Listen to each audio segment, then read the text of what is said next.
merci beaucoup Sénégalais yi monsieur le ministre maa ngi lay nuyu monsieur le ministre de la justice maa ngi nuyu aussi monsieur le ministre des finances et monsieur le ministre du travail je pense que on a assez parlé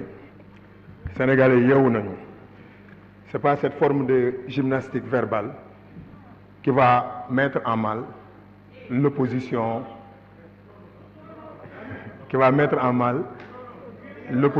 et le peuple sénégalais bi nga xam ni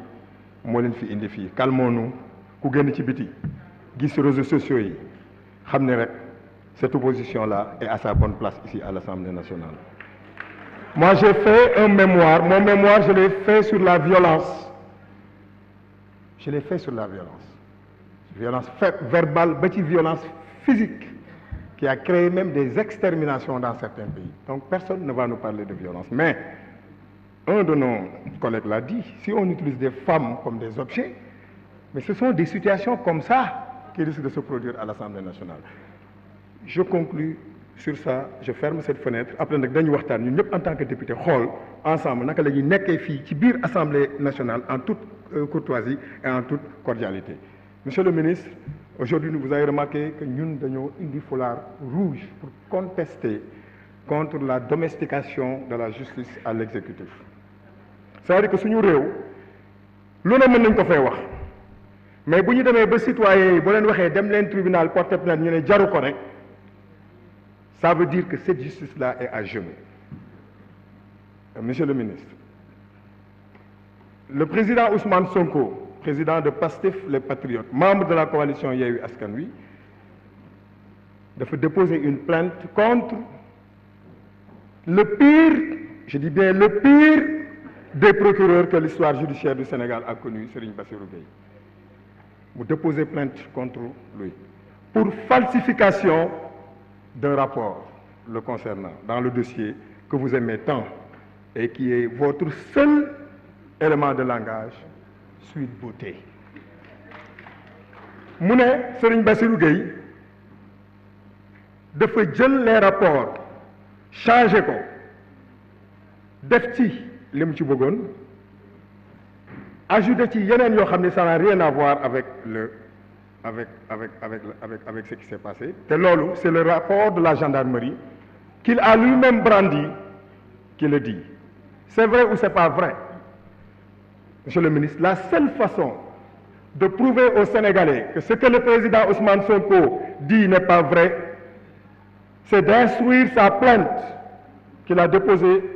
au niveau de l'inspection générale de la justice et au niveau du président de la Cour suprême. Monsieur le ministre de la Justice, dañ lay ñaan la même célérité bi nga amoon contre le juge Téliko nga am cette même célérité contre le petit procureur Bassirou Gueye pour que enfin que cette vérité puisse jaillir pour le bien de tous les Sénégalais. On suppose qu'il est innocent jusqu'à ce que la justice clarifie cela. Donc monsieur le ministre ñu ngi lay ñaan monsieur le ministre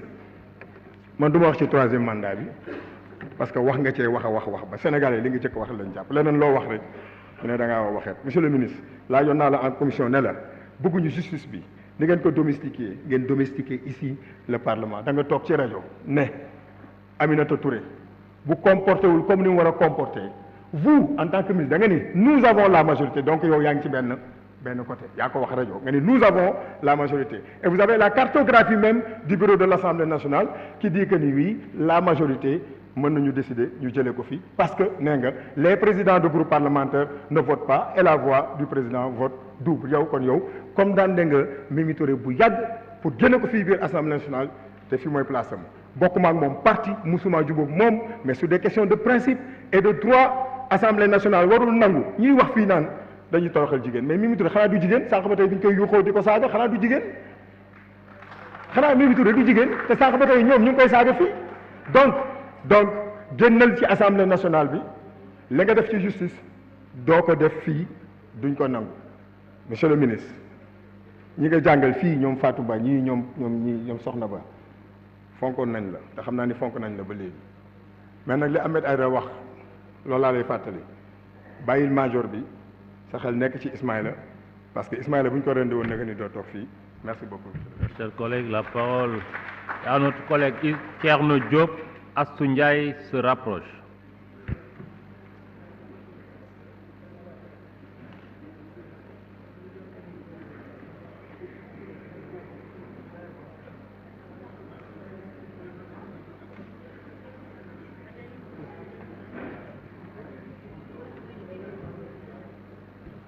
Monsieur le Président, Monsieur le ministre du Travail, du Dialogue social et des Relations avec les institutions, Monsieur le ministre des Finances et du Budget, Monsieur le ministre de la Justice, vos collaborateurs, chers honorables députés, je vous dis bonsoir. Monsieur le ministre de la Justice, je vous félicite ci sa entrée ci gouvernement bi di la ñaanal bon vent di wax ne bëgg naa la invité à Linguère nga ñëw xool mag bu nekk foofu parce que le régisseur a fait un excellent travail là-bas ba foo toll maintenant à des mètres da nga gis que ne vraiment il est entreprenant xaw ma lu nekk ci biir mais déjà soo romboo rek tu as envie d'entrer donc ñu mel noonu il faut vraiment les encourager. beneen bi mooy Linguère waxoon naa la ko vraiment 3 fois la région de Thiès su ma sañoon ñu def ko tribunal de grande instance parce que déplacement bi métti na souvent xeex yi am ci àll bi dañuy jël di transporter di yóbbu Louga vraiment loolu war nañu ci dimbale. li may wax nag mooy du yomb ce sera très difficile te ci benn waay boo xam ne pour nga défendre ko moom du yomb. Mais vous savez que c'est honteux pour notre République d'élire un président qui ne respecte jamais sa parole. C'est honteux pour un président de la République qui fait le njuuj njaaj. C'est honteux pour un président de la République qui a peur de ses adversaires, qui utilise la politique, qui utilise la justice pour empêcher que ces gens-là soient des candidats. Donc, kooku à chaque fois ci njuuj njaaj lay nekk def tout pour que mu indi ay difficultés dans ce pays parce que soo xoolee division yi am ni tout le temps dama koy wax c'est ça loolu moo nekk ministre de la justice il faut que ñu xam ne heure bu ñu élire un président de la république pendant les 5 ans dafa war a génn ci loxoom ci politique xaw ma ban loi la ñu war a def wala yu demee noonu parce que division yi am yépp loolu la mënuñoo fexe ba Macky Sall nekk le président de la république ñun duñu tudd turam wala duñu wax ak moom parce que il dirige ce pays là. Donc moom la ñu natal xaalis il nomme ses ministres il faut ñu wax loolu mais gàcce la nga gis des personnes yoo xam ne épinglées par la justice ñu di leen nommer des ministres ou bien des directeurs des directeurs mais nous sommes dans quel pays donc quand on parle de troisième mais su ma toogee tey ba fi ñu toll ay nit di wax ne limitation de mandat dañ ko war a dindi mais je dis que ne man.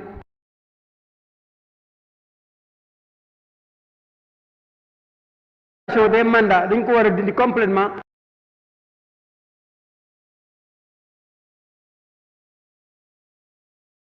personnalité tey toog fii ñuy gis dendoog ay jigéen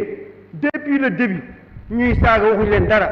gis noo mama toog ay jigéen seen doom yi ñuy saaga di xaste lu am ñu jóg di wax lu leen ne waxuñ leen dara ba le jour bi ñu doon xaar mu ñëw ku nekk di jóg di joxe nit ay leçons de morale ñu